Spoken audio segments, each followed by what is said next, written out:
میں صرف ایک رات کے لیے دلہن بننے والی ہوں۔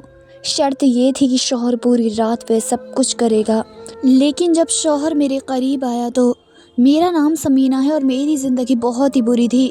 اس دن سے بری تھی جس دن سے میری ماں مجھے چھوڑ کر چلی گئی۔ ویسے تو وہ مجھے میرے باپ کے پاس چھوڑ کر گئی تھی، لیکن اسی بات کا رونا تھا کیونکہ بابا ایک جواری تھا جو کھیلتا تھا۔ اس نے گھر کے برتنوں سے لے کر سونے سے لے کر جو کچھ بھی تھا سب کچھ جوئے میں ہار دیا تھا، اور اب ہمارے پاس کچھ بھی نہیں تھا۔ ہم لوگ غریب تھے، یہاں تک کہ اگر وہ کہیں سے 100 یا 50 کا بھی جگاڑ کر پاتا تو وہ بھی یہ سوچ کر لگاتے تھا کہ چلو 500 بن جائیں گے، لیکن ایسا نہیں ہو پاتا تھا اور بس زندگی برباد ہوئی پڑی تھی۔ گھر میں اب تو کوئی بھی چیز نظر نہیں آتی تھی جس کو جوئے میں ہارا جا سکے، اور ہر دن یہی محسوس ہوتا تھا کہ حالات روز بروز بدتر ہوتے جا رہے ہیں۔ روز صبح اٹھتی تو سب سے پہلے یہ دیکھتی کہ بابا باہر گئے ہیں یا نہیں۔ اگر گئے ہوتے تو کچھ دیر کے لیے سکون ملتا تو کم سے کم آج کچھ نقصان نہیں ہوگا، لیکن دل کے اندر ڈر چھپا رہتا کہ شاید آج کچھ اور نقصان ہو جائے یا کوئی قیمتی چیز ہار جائے۔ گھر کا ماحول ہر وقت تناؤ اور خوف سے بھرا رہتا تھا۔ بابا کے آنے کے جانے کے سب کچھ متاثر ہوتا تھا۔ وہ جب باہر جاتے تو کبھی کبھار وہ خوش دکھائی دیتے، لیکن زیادہ تر چہرے پر غصہ اور مایوسی ہوتی تھی۔ کبھی کبھی وہ کچھ دن گھر پر نہیں آتے اور ایسے میں اور میرے بھائی بھوکے رہ جاتے۔ بعض دن کچھ بھی کھانے کو نہیں ہوتا تھا۔ میں ایک دوست کی مدد پر زندہ رہتی تھی۔ وہ کبھی کبھی کھانا بھیجتی یا اسکول کے لیے چھوٹے چھوٹے سامان دیتی۔ اگر وہ نہ بھیجتی تو میں بھوکی رہ جاتی تھی۔ بابا کو یہ معلوم ہی نہیں ہوتا تھا کہ میں نے کھانا کھایا یا نہیں۔ خود وہ باہر سے ہی کچھ کھا کر واپس آ جاتے تھے اور گھر میں کچھ بھی نہیں ہوتا تھا۔ کبھی کبھی تو بس پانی کے نلکے کے پانی پر گزارا ہوتا، کیونکہ بجلی اور گیس کے بل نہ ہونے کی وجہ سے کنیکشن بند تھے، اور مالک مکان نے بھی بار بار کہنے کے باوجود کچھ نہیں کہا تھا۔ میرے بھائی بھی چھوٹے تھے اور وہ زیادہ کچھ نہیں سمجھ پاتے تھے۔ وہ بس مجھے دیکھ کر یہی سوچتے رہتے کہ آج کھانا ہوگا یا نہیں اور کس طرح دن گزارنا ہے۔ ہم لوگوں کے پاس کپڑوں کی بھی کمی تھی اور اکثر بارش یا سردی کے دن ہمیں کافی مشکلات کا سامنا کرنا پڑتا تھا۔ کبھی کبھی ہم سب ایک ساتھ بیٹھ کر بس چپ رہتے اور ایک دوسرے کی حالت دیکھ کر سکون پانے کی کوشش کرتے۔ گھر کی حالت اس قدر خراب تھی کہ اکثر برتن ٹوٹے ہوئے ملتے، بستر پر پرانا کپڑا بچھا ہوتا اور صوفے یا کرسیوں کی کوئی حالت نہیں رہتی تھی۔ کبھی کبھی میں کھڑکی سے باہر دیکھ کر لوگوں کو خوش اور منتظر دیکھتی تو دل دھڑک جاتا کہ ہمارے پاس کچھ بھی نہیں اور ہم اس طرح زندگی گزار رہے ہیں۔ ایک دن مجھے یاد ہے کہ دوست سے چھوٹے چھوٹے کپڑے اور کچھ کھانے کا سامان دیا تھا۔ میں نے خاموشی سے اسے لیا اور کمرے میں جا کر رکھا، لیکن دل پر غم کا بوجھ اب بھی موجود تھا، کیونکہ یہ سامان عارضی طور پر ہماری بھوک مٹاتا لیکن زندگی کی مشکلات ختم نہیں ہوتی تھی۔ ہم لوگ مکان میں رہ رہے تھے اور مکان مالک کا رویہ بھی عجیب تھا۔ زیادہ کچھ نہیں بولتا تھا، لیکن کبھی کبھار آ کر یاد دہانی کرتا، کرایہ دینا ہے اور بجلی اور پانی کے بل ادا کرنا ہے، لیکن ہم اس وقت کچھ نہیں دے سکتے تھے کیونکہ ہمارے پاس کچھ بھی نہیں ہوتا تھا۔ بابا کے جوا کھیلنے کی عادت کی وجہ سے گھر کے حالات ہمیشہ خراب رہتے۔ ہم اکثر دن ایسے گزارتے جب کھانے کے لیے کچھ نہ ہو اور کپڑوں کے لیے بھی کچھ نہ ہوتا، لیکن کسی سے مدد لینے کی ہمت نہیں ہوتی تھی، کیونکہ ہم جانتے تھے کہ لوگ ہماری حالت دیکھ کر ہمیں فقیر سمجھیں گے۔ میں اکثر کمرے کے ایک کونے میں بیٹھ کر باہر کی طرف دیکھتی اور صرف یہ سوچتی کہ آج کیا کھائیں گے اور پانی کیسے پورا ہوگا۔ کبھی کبھی چھت پر جا کر بیٹھنا ہوتا کیونکہ وہاں کچھ ہوا اور روشنی تھی اور دل کا بوجھ تھوڑا ہلکا لگتا، لیکن گھر کی حالت ابھی بھی خراب تھی۔ ہر دن ایک جیسا لگتا تھا اور کوئی بھی لمحہ سکون کا نہیں ہوتا تھا۔ اگر بابا جوا کھیل کر کچھ ہار جاتے تو سب کچھ دوبارہ ختم ہو جاتا اور رات بھر اندھیرا اور خاموشی میں ہم لوگ بس ایک دوسرے کی حالت دیکھ کر خاموش رہتے۔ کبھی کبھی باتیں کرنے کی کوشش بھی کرتے، لیکن جلد ہی دل پر بوجھ دوبارہ آ جاتا۔ ہماری زندگی میں خوشی کے لمحے بہت کم تھے۔ دوست کی مدد کے سوا کوئی چیز نہیں تھی۔ وہی ہمیں کچھ کھانے، کچھ کپڑے اور کچھ آرام فراہم کرتی اور ہم بس اسی پر گزارا کرتے۔ دن کے وقت زیادہ تر بھوک اور سردی میں گزرتا۔ کپڑوں کی کمی اور مکان کی حالت دیکھ کر دل اداس رہتا۔ گھر کی حالت روز بروز بگڑتی جاتی۔ کبھی کبھی برتن ٹوٹتے، کبھی کھڑکیاں ٹوٹتی، کبھی صوفے یا کرسیاں استعمال کرنے کے قابل نہیں رہتی۔ بجلی اور پانی کا مسئلہ روز کا معمول تھا اور ہمیں بس انتظار کرنا ہوتا کہ کب دن ختم ہوگا اور رات آئے گی، تاکہ کم سے کم اندھیرا تھوڑا سکون دے۔ ہم لوگ اکثر کھڑکی کے پاس بیٹھ کر باہر کی طرف دیکھتے اور لوگوں کو خوش دیکھ کر بس خاموش رہتے اور دل میں اداسی چھپی رہتی۔ کبھی کبھی بارش یا سردی کے دن ہمیں زیادہ مشکلات پیش آتی۔ کپڑے پرانے اور کمزور ہوتے، کھانے کے لیے کچھ بھی نہیں ہوتا اور مکان کی حالت بھی خراب تھی۔ یہ سب حالات ایک جیسے لگتے، ہر دن ایک جیسا محسوس ہوتا۔ بابا کے جوا کھیلنے کی وجہ سے کبھی بھی کچھ بھی محفوظ نہیں ہوتا اور ہم لوگ بس ایک دوسرے کو دیکھ کر خاموش رہتے۔ دوست کی مدد کے بغیر ہماری زندگی شاید ختم ہو جاتی اور گھر کا ماحول ہر وقت خوف، اداسی اور کمی سے بھرا رہتا۔ مسئلہ صرف یہ نہیں تھا کہ میرا باپ جواری تھا، مسئلہ یہ تھا کہ وہ ایک شکی مزاج آدمی تھا۔ اس نے شک کر کے ہی تو میری ماں کو اس دنیا سے ہی روانہ کر دیا تھا۔ بیچاری اتنا ٹارچر ہوئی کہ پھر آخر اس دنیا سے چلی گئیں۔ اب میری باری آ گئی تھی، کیونکہ میں بھی اپنی ماں کی طرح خوبصورت تھی، تو اب وہ مجھ پر بھی شک کرتا تھا، کہتا تھا کہ کسی دن تو کسی کے ساتھ بھاگ جانا ہے، اور اگر کسی کو پسند کرنا ہو تو کسی امیر آدمی کو پٹانا تاکہ بہت سے پیسے ملے۔ اور میں حیران ہوتی تھی کہ دنیا کا کون سا باپ اپنی بیٹی سے اس طرح کی بات کر سکتا ہے، لیکن میرا باپ کرتا تھا۔ وہ بات بات پر مجھے گھورتا تھا، میری چال ڈھال، میرے بولنے کے انداز، میرے کپڑوں کہ میرے سانس لینے تک بھی اس کو شک ہوتا تھا۔ اگر میں ذرا دیر سے گھر آ جاتی تو سوالوں کی بوچھار شروع ہو جاتی، کہاں تھی، کس سے ملی، کس نے چھوڑا، کیوں ہنسی آ رہی ہے، اور میں ہر بار خاموش رہتی، کیونکہ جواب دینے سے اس کا شک اور بڑھ جاتا تھا۔ وہ سمجھتا تھا کہ خاموشی جرم کی نشانی ہے اور بولنا بھی جرم ہی ہوتا ہے۔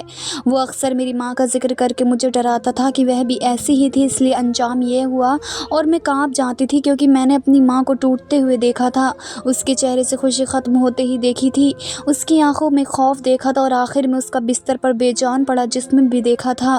وہ سب کچھ میری آنکھوں کے سامنے ہوا تھا، اور وہ اب وہی سب کچھ میرے ساتھ ہو رہا تھا۔ میرے باپ کے الفاظ تیز ہوتے جا رہے تھے، اس کی نظر گندی ہوتی جا رہی تھی، اور اس کا لہجہ ایسا تھا جیسے وہ میرا باپ نہیں بلکہ کوئی دشمن ہو جو موقع ڈھونڈ رہا ہو مجھے نیچا دکھانے کا۔ وہ کہتا تھا کہ تو بھی کسی دن منہ کالا کرا کے بھاگ جائے گی، میں نے بہت دیکھے تیرے جیسے چہرے، اور میں اندر سے ٹوٹ جاتی تھی۔ میری دوست مجھے بار بار کہتی تھی کہ تم بچ کے رہنا، کسی دن یہ تمہیں بھی جوئے میں بیچ دیں گے، اور میں ہنسی میں بار بار ٹال دیتی تھی اور کہتی تھی کہ نہیں، ایسا تو نہیں کریں گے، لیکن دل کے کسی کونے میں ایک ڈر بیٹھا ہوا تھا، کیونکہ اس انسان سے کچھ بھی واجب نہیں تھا جس نے اپنی بیوی کو شک میں مار دیا ہو، اپنی بیٹی کو بھی نقصان پہنچا سکتا ہے۔ وہ مجھے یہاں تک کہتا تھا کہ میں تیرے لیے کھانے پینے میں کچھ نہیں لاتا، پھر بھی تو ابھی تک زندہ ہے، تو کھانا کہاں سے کھاتی ہے؟ اور میں چپ رہتی تھی، کیونکہ اگر میں اپنے دوست کا نام لے لیتی تو وہ اس پر بھی الزام لگاتا اور مجھے گندے لفظوں میں سناتا، اس لیے میں ہر بار یہی کہتی تھی کہ بس اللہ کے راستے ہی زندہ ہوں، ورنہ آپ نے تو مجھے زندہ بھی نہیں رہنے دینا تھا۔ وہ اس بات پر زور زور سے ہنستا تھا، جیسے یہ سب اس کے لیے مذاق ہو، جیسے میری زندگی اس کے لیے کوئی کھیل ہو۔ وہ کہتا تھا کہ دیکھو کتنی چالاک ہو، اب اسے ڈرامے سیکھ گئی ہو، اور اس کی ہنسی میرے دل میں تیر کی طرح لگتی تھی۔ اس کے دوست بھی کچھ کم نہ تھے، وہ سب اسی جیسے گندے ذہن کے مالک تھے۔ جب وہ گھر آتے تو مجھے عجیب نظروں سے دیکھتے تھے اور آپس میں ہنستے تھے۔ مجھے محسوس ہوتا تھا جیسے میں اس گھر میں محفوظ نہیں ہوں، جیسے ہر دیوار مجھے دیکھ رہی ہو اور ہر دروازہ مجھ پر بند ہو رہا ہو۔ کبھی کبھی وہ لوگ بیٹھ کر جوا کھیلتے تھے اور ہارتے جیتتے وقت گالیاں دیتے تھے، اور میرا باپ نشے میں دھت ہو کر میرے بارے میں الٹی سیدھی باتیں کرتا تھا۔ میں کمرے میں بیٹھی سب کچھ سنتی تھی اور کانوں پر ہاتھ رکھ لیتی تھی، لیکن الفاظ دیواروں سے ٹکرا کر اندر آ جاتے تھے۔ ایسا لگتا تھا کہ زندگی میں کبھی کچھ بہتر ہوگا ہی نہیں۔ ہر دن خوف کے ساتھ شروع ہوتا تھا اور خوف پر ہی ختم ہو جاتا تھا۔ میں یہ بھی جانتی تھی کہ اللہ بھی انہی کی مدد کرتا ہے جو اپنی مدد خود کرنے کی کوشش کرتے ہیں، لیکن اس وقت میں اپنی مدد خود کرنے کی کوشش کہاں کر رہی تھی؟ میں تو بس سب کچھ برداشت کر رہی تھی۔ برداشت کرنا میری عادت بنتا جا رہا تھا، گالیاں سننا، شخص سہنا، بھوک برداشت کرنا، اندھیرے میں بیٹھنا، سب کچھ معمول بن گیا تھا۔ اور سب سے زیادہ تکلیف اس بات کی تھی کہ جس شخص کو میرا محافظ ہونا چاہیے تھا وہی میری زندگی کا سب سے بڑا خطرہ بن چکا تھا۔ میں ہر رات سوتے وقت ڈرتی تھی کہ نہ جانے کل کیا ہوگا، کون سا الزام لگے گا، کون سا طعنہ سننا پڑے گا، اور کون سا دن میری ماں کی طرح میرا بھی آخری دن بن جائے گا۔ یہ خوف میرے ساتھ سوتا تھا اور میرے ساتھ جاگتا تھا اور میری سانسوں کا حصہ بن چکا تھا۔ وہی ہوا جس کا ڈر تھا، ایک دن بابا نے مجھے بھی جوئے میں داؤں پر لگا دیا۔ یہ بات اس نے ایسے کہی جیسے کوئی عام سی خبر سنا رہا ہو۔ ہر بار کی طرح وہ ہار گیا، کیونکہ اس کے ساتھ جو لوگ جوا کھیلتے تھے وہ بہت زیادہ شرارتی تھے، اور میرا باپ اتنا شاطر نہیں تھا جتنا خود کو سمجھتا تھا۔ اس نے اپنی ہی بیٹی کو جوئے میں ہار دیا تھا، اور اس حقیقت کا بوجھ اس کے چہرے پر کہیں نظر نہیں آ رہا تھا۔ وہ شام کے وقت گھر آیا، اس کے قدم لڑکھڑا رہے تھے